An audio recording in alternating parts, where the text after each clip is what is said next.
Welcome to Pardon My Hunch, the show about real decisions we make in business and in life and the gut instincts we trust or wish we hadn't ignored. As always, the show is brought to you by the Vibe Method. This is a process that we use and teach at my company to help innovators and marketers nail a unique customer story and prove it will sell long before they ever build, launch, or scale. So, to find out more about how we can help you nail your killer vibe for your story, for your idea or brand before you go live, you can go to gohunch.com. All right, let's get on with the show. Today we have Corey Rosen.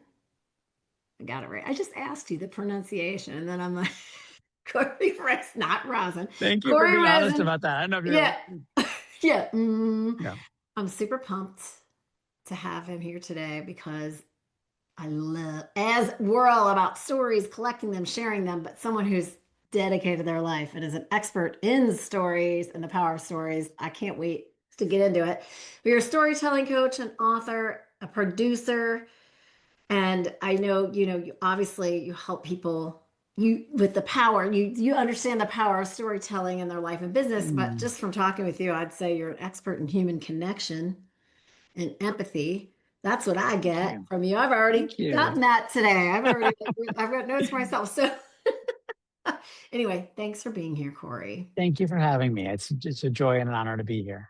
Oh, thank you. This is probably the most joyous thing I've ever done is making myself have these conversations with people. It's amazing. All right. So I ask this first question to everyone. It's always sort of the same, which is thinking back on your journey over the years. Mhm.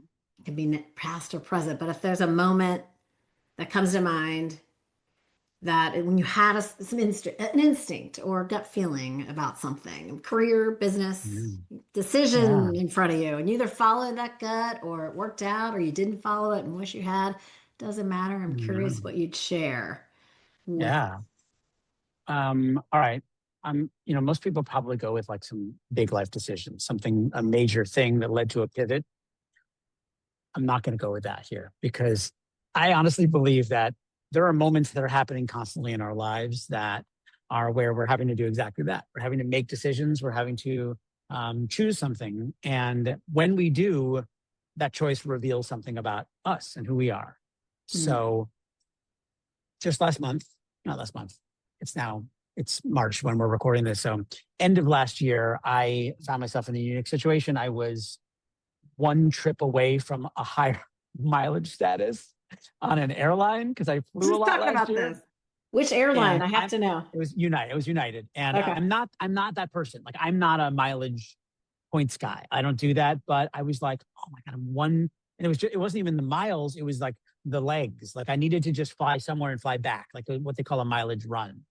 To get like the And next so status level, or what would to be get the to gold status. So I was like okay. one trip. So I live Yeah. in San Francisco. I'm flying to LA and back.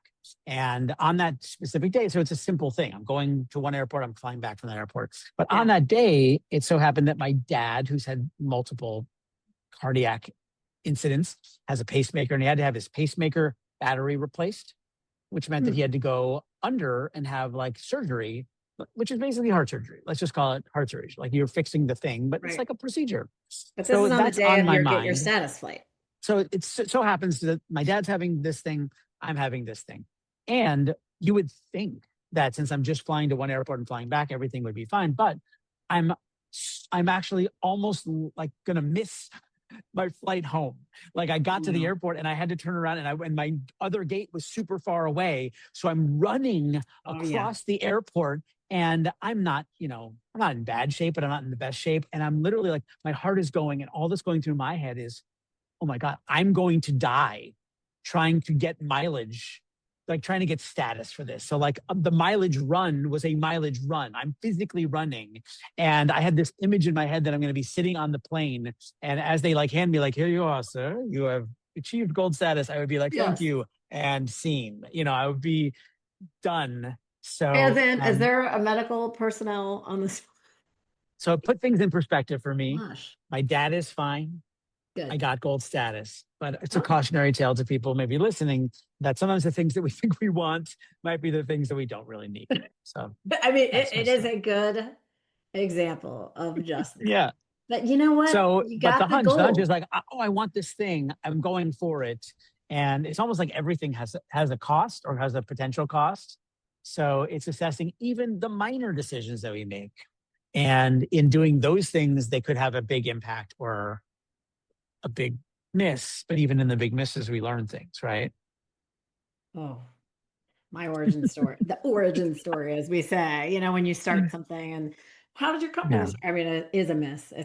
Yeah. I wish I would have known then what I know now. Yeah. And then how Yeah. can I get people to know to bring some of that future stuff they don't have yet to Yeah. anyway, Yeah. so well, I'm I, glad you got the gold and I'm definitely glad your dad got his pacemaker Thank you. Thank you. Yes. recharged. Yeah, totally. I mean, looking at, like, let me broaden that out now. Like looking at Yeah. people's careers, if that's what people are kind of facing and interested in. Because I also had to do something like that, where I basically was in a situation where I was working in a job. Like I had a W-2 and a payer, an employer and health insurance and all those things that What was the job? were, it What was it? was, so my career for the last few decades has been in animation and special effects, which itself is joyful and enjoy giving. It's creating, manifesting. I've worked for George Lucas. I've worked for Wow. Phil Tippett, who's an animator that won several Oscars. I worked for Disney, Pixar. Like I've done a lot of work in that space and love it, enjoy it. Producer, Yeah. animator. But this side of me, like I like to tell stories. I like to help people tell their stories. That was kind of my side hustle, my other thing that I was doing. And a particular client that I was working for was going through some financial problems. And so I was still working for them for the better part of a year, and they were unable to pay me. So Mm. even though I was working essentially full time for this company, they weren't paying me. So what I ended up doing was I pivoted and I was freelancing more on the stuff that I like to do, like on the telling stories, writing. I wrote a book. I started performing and working with people on helping them tell their stories, workshop, whatever, all the things around that. And Oh. the weirdly magical thing that happened to me was that at the end of that calendar year, I had been working for that other company, but not getting paid. And I'd been working for myself. And I ended up at the end of that year making as much as I would have made if I had been working for that company and been paid, which was the confidence that I needed. I was like, hold on, if I can do Yeah. it myself, then I don't need to have that tether, like that thing that's holding me to the illusion of safety and security. Now I did lose health insurance, I did lose all those things, and now I'm having to pay for those myself. But luckily, my clients and my business on story stuff is enough. Like I'm able Yeah. to do the things that I need and do better than thought I would be doing. But it took a scary thing. It took having to do it. It took not having the kind of the promised salary security. When that goes away and you find yourself, I need to rely on myself, then you learn things. And maybe the Mm. thing you learn is that I can't do this myself. I need to find a job. But I know a lot of people who are looking for jobs that aren't finding the ones that they need. Maybe they're at a crossroads in their own lives. And so what I experienced was by believing in myself, by trying it, and by getting scared. I was very scared for a long time. Mm. I found that I could do more. What was the original, like going back to when you first started providing the story piece on Yeah. the side? What Yeah. was what's an example of Of doing it. somebody how you help, like the problem they had or the use case, as we Sure. say? I'm just curious. Yeah. So among the things that I do in the communities that I'm part of, there's a show called The Moth, which is a radio show that's Yeah. on public radio. It's also a podcast. It's at themoth.org. And I'm a host of the show in the San Francisco Bay Area, which means that I get on stage and I help people come up on the stage and then they tell 5-minute true stories. And because of doing that, people started to ask me to help coach them on their stories. So I started creating little workshops of Cool. like 8 to 10 people. We would get together a couple of weeks in a row and I teach them a couple of things, but then most of the class would just be people telling stories to each other. And then I created some frameworks to help people give constructive feedback in a very constructive manner, not poking holes in the story, not saying, I didn't understand that. I didn't like that. You should change that. But using the fundamentals that I kind of came up with, which is improvisation and learning Yeah. to listen to somebody else and to say yes and, which is to say, I understand you, I see you, I acknowledge the story you were telling. And wouldn't it be interesting if you did that? Or I was curious about this, or reflecting and reacting to other people. So when you have a community of people that are not criticizing each other, but rather like reflecting on what I liked about your story and here's what you could do, but not directing, not saying you should do, but here's what you could do. What it created was it created 10 great storytellers and 10 great stories. Then we would do a show and put those shows on.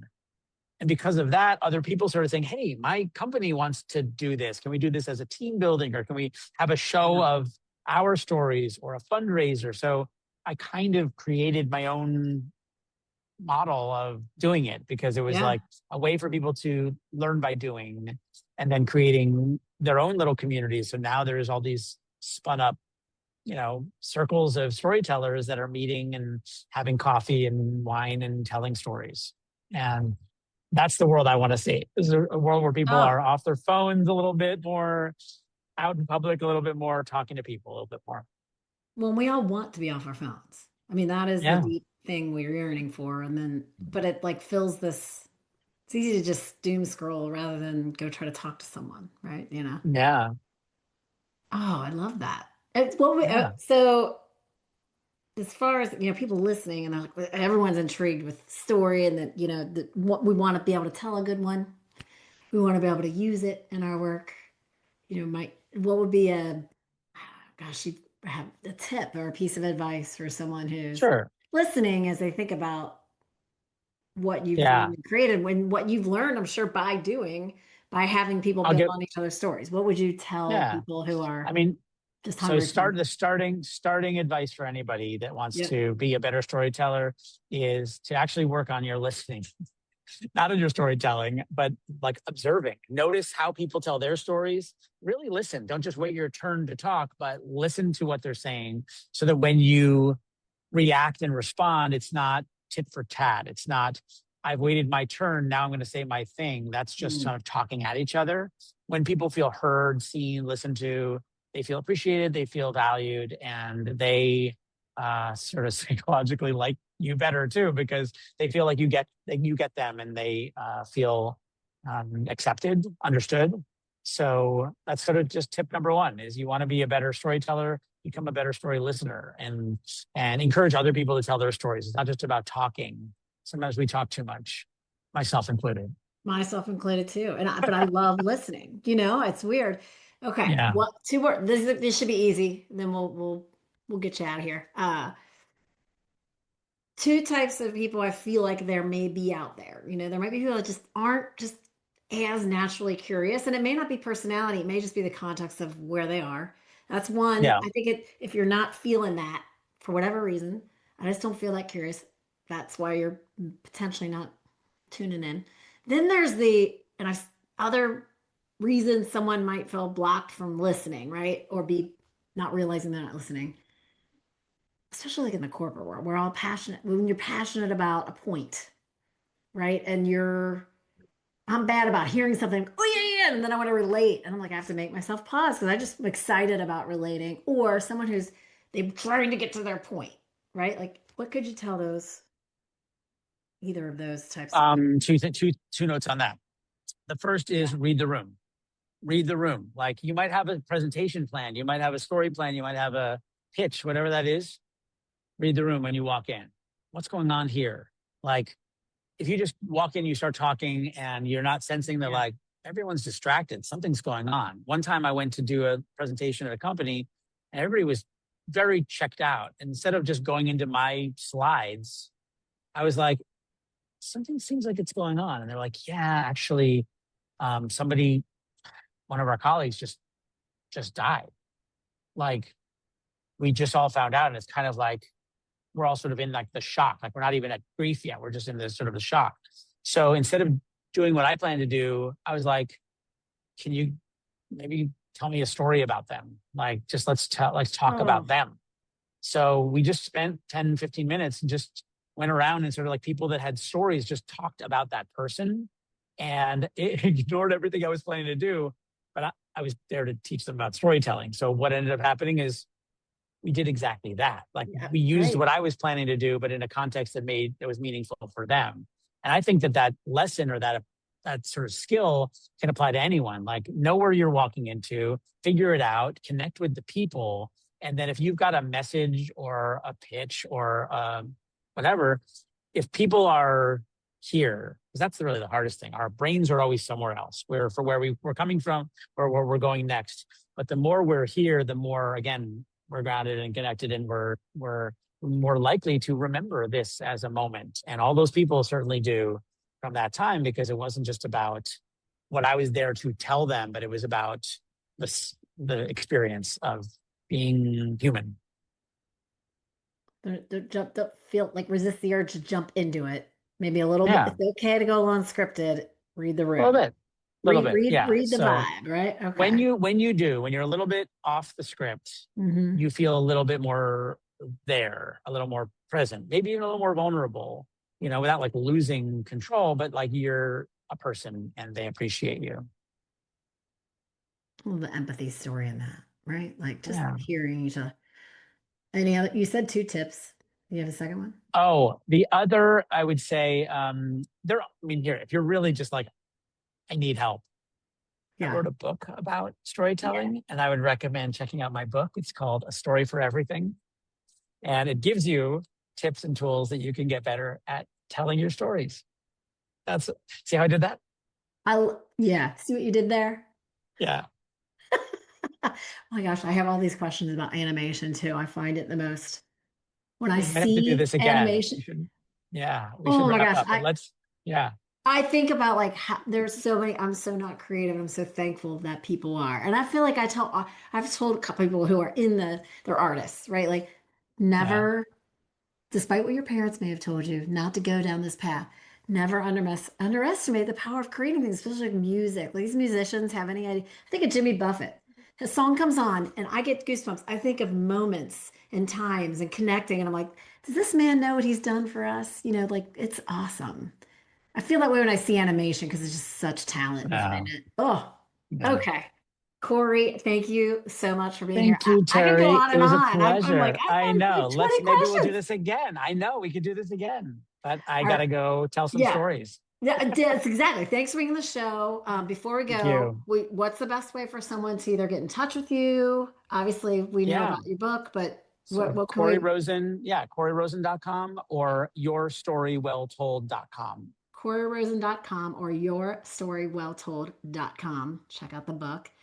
Real Yeah. quick, there's also an app on your website called Momentum to help people simply journal, right? And reflect on their Yeah. own Yeah. life. And And some free storytelling starter kit, like how to just start your story. oh, I So love it. I'm going lots right of there. resources there. Yeah, check it out. Perfect. CoreyRosen.com. Okay. As a reminder to everyone listening, the show is brought to you by the Vibe Method, a process that we use and teach innovators and marketers to help them nail a unique customer story before they go live, before they ever build or launch. To find out more about how we can help you nail a killer vibe before you take anything live, go to gohunch.com. The link will be in the show notes. And until next time, always remember the worst thing you can do with a hunch is ignore it.